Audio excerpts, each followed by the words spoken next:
Salut, vous allez bien? J'espère que vous avez passé une très bonne semaine. Euh, Moi, c'était assez difficile ma semaine, hein. Je pense que ça se voit. Je pense que je suis en train de tomber malade. Mais en tout cas, j'espère pas. Mais sinon, à part ça, ça va. Je ne me plains pas, tout se passe bien et j'espère que vous, de votre côté, tout s'est bien passé comme vous voulez. Donc, je viens avec une de mes courtes vidéos, comme je vous avais promis, hein. J'ai dit que j'allais faire des vidéos comme de 10 minutes, voilà, et que c'est plus simple et pour moi et pour vous aussi. Cette vidéo-là, c'est pour répondre à une question qui m'a été posée sur ma vidéo de la semaine surpassée. D'ailleurs, si vous ne l'avez pas regardée, je vous invite à aller regarder. Je vais vous mettre le lien. C'est la vidéo en fait qui disait d'apprendre à se connaître pour pouvoir imposer en fait aux autres comment nous traiter. Voilà, de la bonne manière. Voilà. Donc, je vous mettrai le lien. Regardez, c'est assez rapide hein, et c'est très concis.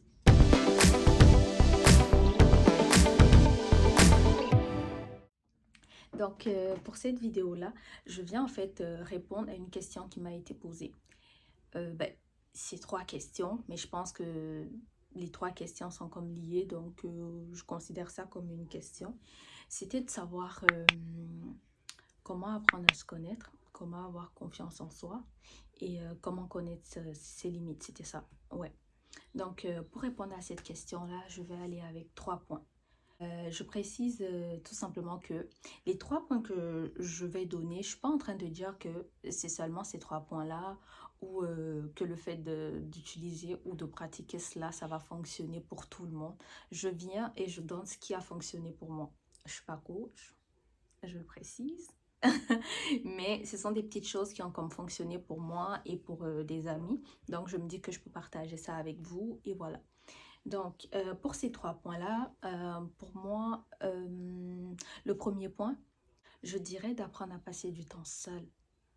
Quand je dis passer du temps seul, je ne dis pas de rester à la maison, prendre le téléphone, être sur les réseaux sociaux ou être devant votre ordinateur à regarder des films. C'est vraiment pas, non, c'est pas du tout ça.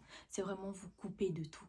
Mais quand je dis de tout, que ce soit les réseaux, que ce soit comme de l'entourage, pour vous retrouver seul.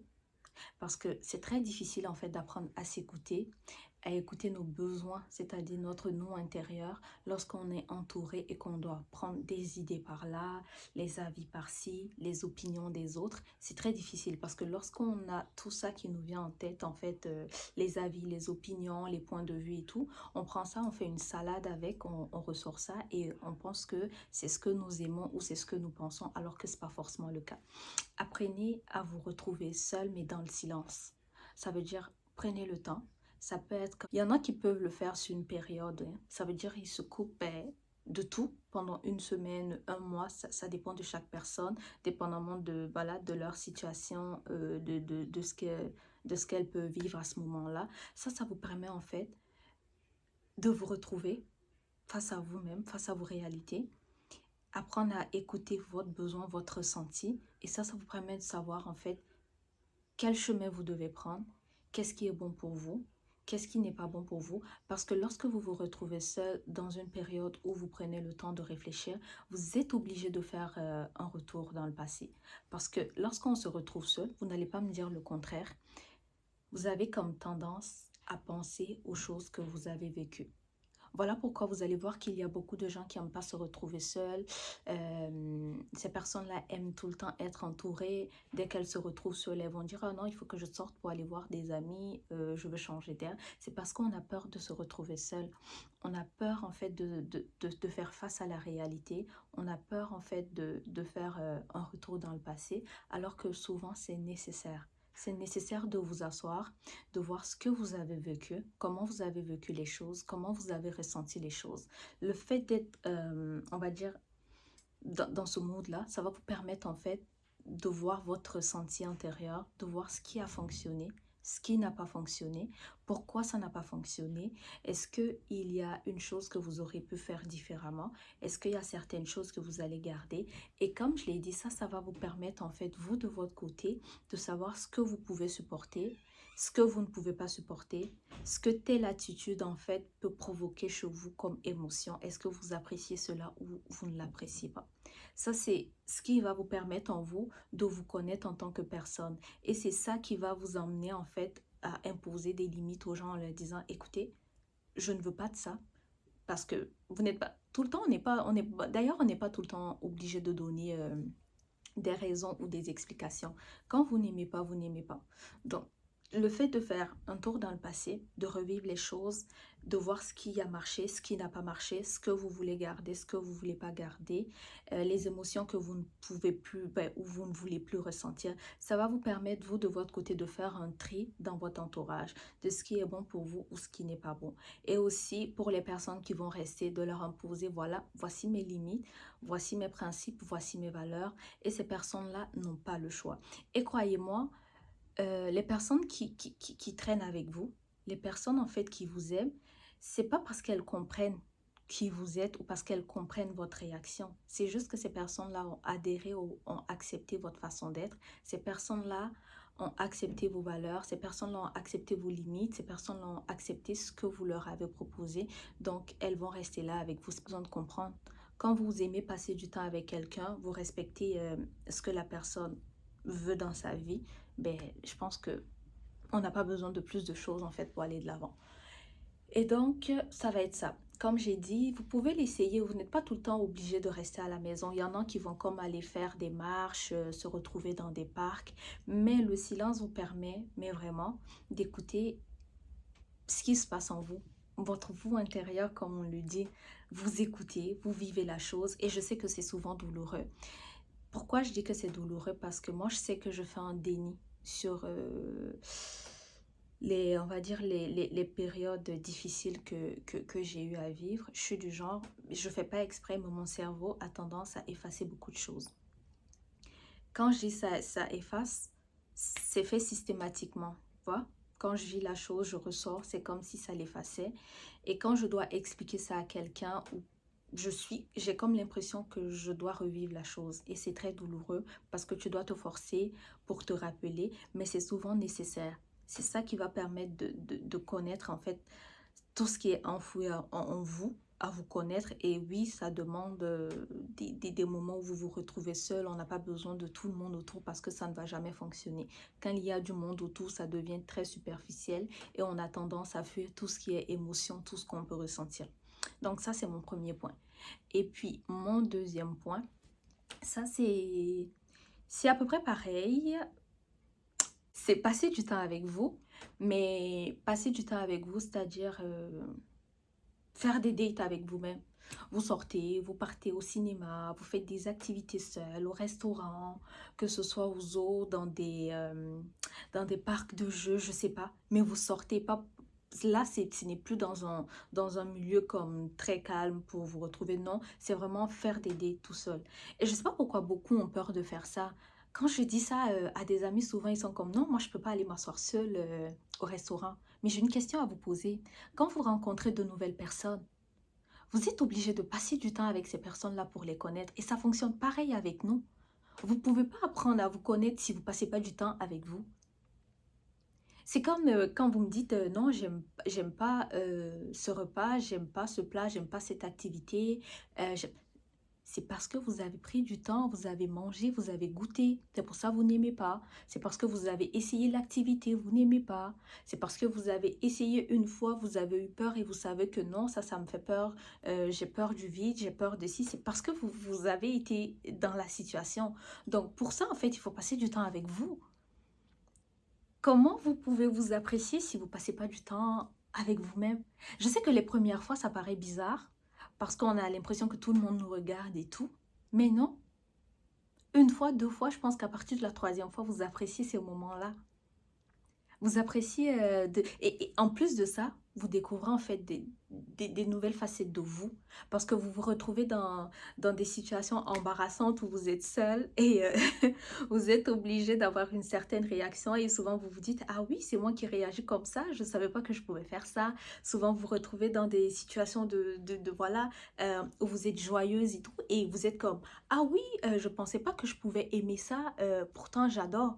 Mais vous ne pensez pas aimer ça parce que vous êtes avec des personnes qui n'aiment pas, donc vous faites comme si vous n'aimez pas non plus, ou pas que vous faites, vous pensez que vous n'aimez pas non plus. Donc, pour apprendre à vous connaître, pour apprendre à vous apprécier, à découvrir en fait les différentes facettes de vous, à savoir qui vous êtes en tant qu'être humain et tout.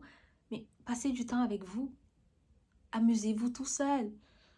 Partez au cinéma, allez-y au restaurant. Je ne sais pas pourquoi les gens ont vraiment peur de ça. Qu'est-ce qu'on s'en fout du regard des gens? Qu'est-ce qu'on s'en fout? Et moi, je pense que même quand les gens vous regardent, c'est même pas qu'on vous juge, hein. Peut-être qu'on se dit, ah oui, j'aimerais être comme ça. Ah, elle est seule ou il est seul. Je sais pas. Pourquoi penser toujours que quand on vous regarde ou on vous observe, c'est toujours négatif? Donc, je dirais de faire ça.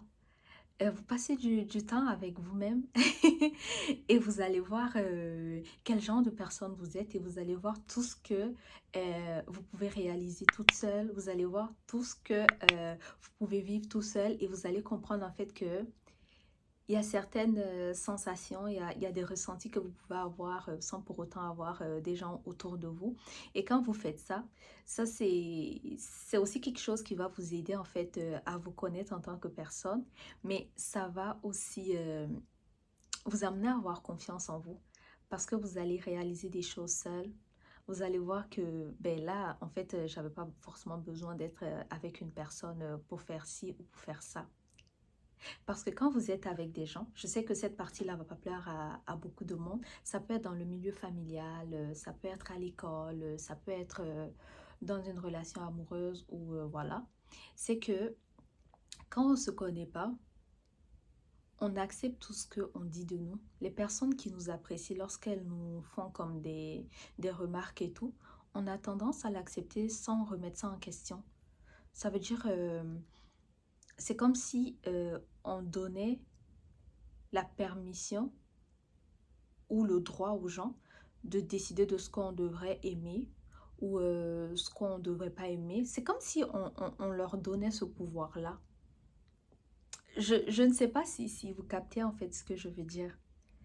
Non, les gens en fait n'ont pas le temps de se concentrer sur vous, d'apprendre à vous connaître suffisamment pour pouvoir vous juger. Parce qu'ils sont aussi, ils ont leur propre vie. Ils doivent aussi se concentrer sur eux. C'est vrai que papa, maman, nos frères et sœurs ont eu ce temps-là d'apprendre à nous connaître et de dire oui, je pense que tu es une bonne personne, tu mérites ceci ou tu mérites cela. Mais les personnes qu'on rencontre dans la vie de tous les jours n'ont pas ce temps-là. Les gens n'ont pas le temps de se concentrer sur vous. C'est à vous de vous concentrer sur vous-même, apprendre à vous connaître et imposer ça aux autres. Moi, je leur en veux même pas. Je leur en veux même pas parce que elles ont aussi leur vie, ces personnes-là. Elles doivent se concentrer sur elles. Et vous, en tant que personne, je me mets dedans, hein, ou si vous voulez, nous, en tant que personne, en fait, on n'aime pas être seul parce que on se dit tout simplement, c'est facile en fait de mettre la faute sur les autres. On n'aime pas être seul parce que quand vous vous retrouvez seul et que vous voyez que tout dépend de vous, ça, vous n'aimez pas. C'est pour ça que certaines personnes ont cette difficulté-là comme de s'aimer en tant que personne parce que elles veulent pas rester seules. Et le fait de rester seule, ça les rappelle en fait que s'aimer soi-même, ça dépend que de nous. Et quand les choses qui dépendent que de nous, on n'aime pas ça. On aime mettre la faute sur les autres. On aime dire si je m'aime pas, c'est parce qu'un tel m'a dit ça. Si j'apprécie pas ça, c'est parce qu'un tel m'a dit ça. Mais non, si tu t'aimes pas, c'est parce que tu ne te connais pas. Si tu ne t'aimes pas, c'est parce que tu n'as pas pris le temps de savoir quel genre de personne t'es et ce que tu peux donner ou partager. Si tu t'aimes pas, c'est parce que tu n'es pas comme consciente de la valeur que tu as. Donc, si tu t'aimes pas, tout simplement, c'est par ta faute et c'est la faute à personne. Et on ne veut jamais ça. C'est facile de dire c'est grâce et c'est à cause d'un tel. Je l'ai dit aussi, hein, et je continue de le dire. Mais avant que ce soit la faute de cette personne-là, c'est parce que même moi, j'avais pas pris le temps de passer du temps avec moi, de me connaître en tant que personne, de connaître ma valeur et de dire je suis cette personne-là, j'assume être cette personne-là, je connais mes limites, je connais mes forces, je connais mes faiblesses et je m'aime comme je suis. J'ai laissé ces personnes-là comme me mettre des étiquettes et je l'ai pris. Et au fur et à mesure que je vois que non, en fait, c'était des étiquettes que ça peut changer, c'est facile pour moi de dire, ok, en fait, c'est un tel qui m'avait dit ça, c'est pourquoi je ne pouvais pas me sentir bien. Donc, passez du temps avec vous. Vous aimez, connaître votre valeur ou vous faire confiance, en fait, tout dépend de vous et c'est la faute à personne. Et mon troisième point, ça va être tout simplement, je sais que beaucoup n'aiment pas ça, mais le papier et le stylo. Le papier et le stylo. Euh, ça va juste vous demander de marquer tout ce que vous faites, toutes les réalisations, toutes les choses que vous aimez chez vous, petites soient-elles, hein, des petites choses de tous les jours, ben, dans la vie de tous les jours que vous faites. Le fait d'aider les gens, le fait de sourire, le fait d'être une personne ouverte, le fait d'aider les gens, le fait d'être empathique. Écrivez tout ce que vous faites de bien, écrivez tout ce que vous aimez en fait chez vous, écrivez tout ce que on vous dit de positif. Pliez le négatif, écrivez tout ce qu'on vous dit de positif, écrivez-le tous les jours, écrivez-le sur une feuille. Le jour où vous allez voir que vous avez rempli en fait 5 pages, vous allez vous dire, mais attends, tout ça c'est moi qui l'ai fait. Tout ça c'est de moi, on dit ça de moi vraiment. Est-ce que je pense vraiment ça de moi? Le jour que vous allez vous rendre compte en fait que vous avez tout ça en vous, que vous pouvez être cette personne incroyable là, vous allez avoir cette confiance en vous. J'ai pas dit de mentir, hein. Dans tous les cas, vous pouvez pas vous mentir parce que c'est pas une feuille que vous allez aller présenter à quelqu'un. Donc, vous pouvez pas vous mentir. Vous allez vous sentir bête si vous, si vous remplissez en vous mentant. Mais écrivez-le. Et ne comptez pas, écrivez juste chaque jour quand vous rentrez. Oh, j'ai fait ci, j'ai réalisé ça. Oui, j'ai fait ci, on m'a dit merci. J'aime, on va dire, ben, cette personnalité-là que j'ai. J'aime ma façon d'être empathique. J'aime ma façon d'apporter du bonheur aux autres. Écrivez-le. Un jour, vous allez vous retrouver avec des pages et des pages. Et c'est là que vous allez voir, vous allez vous dire, mais attends, mais merde, je suis une bête de meuf. Si vous êtes un gars aussi, vous pouvez trouver ce que vous voulez. Mais c'est comme ça. Et c'est donc, ces 3 points-là, mettez-les, essayez-le. Ça va pas être comme, oh, je vais l'essayer sur un mois. Non. Si vous l'essayez, vous le faites, vous allez voir, même dans votre façon d'être, ça va changer. Les gens autour de vous vont vont faire des remarques du genre, oh, qu'est-ce qu'il y a, tu es contente? Oh. Essayez-le. Arrêtez de dire, je pense que ça ne fonctionne pas. Moi, par exemple, le truc sur le papier, je vous promets que quand je le faisais, quand j'avais commencé à faire ça, je ne croyais pas, j'en avais tellement marre que j'ai commencé à le faire. C'est souvent quand vous êtes, vous êtes énervé, vous savez plus quoi faire, vous trouvez qu'il n'y a plus de solution. Même quand vous ne croyez pas à quelque chose, vous faites la chose en fait tout simplement. Et c'est fou comment ça fonctionne. C'est fou comment ça fonctionne. C'est fou comme vous pouvez réaliser des choses et 4 mois après, oublier que vous avez fait ça. En relisant, vous vous rappelez, vous dites, mais attends, j'avais fait ça. J'avais fait ça. C'est normal qu'il y ait des périodes où ce soit compliqué ou difficile, voilà. Mais le fait en fait de se remémorer, de partir et de lire ces choses-là, ça vous rappelle en fait que tout simplement vous êtes humaine. Donc vous êtes une bonne personne. Donc il y a des périodes où c'est plus ou moins difficile pour vous. Mais qu'est-ce qu'on s'en fout? Et c'est ça qui fait de nous ce que nous sommes en fait. Tout peut pas être bien, tout peut pas être parfait. Mais écrivez-le. Là, vous laissez des traces et ça vous permet de vous rappeler que non, c'est juste une période difficile et que ça va passer. Mais voici comment je suis et je vais tout faire pour redevenir cette personne-là. Donc, j'espère que ces 3 points-là ont répondu à la confiance. Donc, si je dois récapituler tout simplement, le premier, vous passez du temps avec vous, mais vraiment en silence pour apprendre à vous écouter, à écouter votre vous intérieur. Ça va vous permettre en fait de pouvoir imposer vos limites parce que vous savez ce que vous aimez, ce que vous n'aimez pas, ce que vous pouvez supporter ou pas, vos peurs, vos craintes, vous pouvez savoir tout ça et vous pouvez imposer ça aux autres. Et le point 2 qui demandait en fait de passer du temps, d'apprendre à vous connaître, à vous aimer, à découvrir les différentes facettes de vous. Ça va seulement, non seulement vous montrer ce que vous pouvez réaliser en tant que personne en étant seul et ça va aussi booster votre confiance en vous et apprendre aussi bien sûr à vous connaître. Et le dernier point, ça c'est surtout sur la confiance en fait que ça va travailler. Je sais qu'il y a d'autres points, mais vu que je ne veux pas faire une vidéo trop longue, moi ce sont les 3, on va dire, principaux points qui m'ont comme aidé et j'espère que ça va vous aider de votre côté. En tout cas, merci d'avoir visionné ma petite vidéo. Ça a duré plus que 10 minutes, mais bon, voilà. Prenez soin de vous et bon début de semaine à vous. Bisous, bye!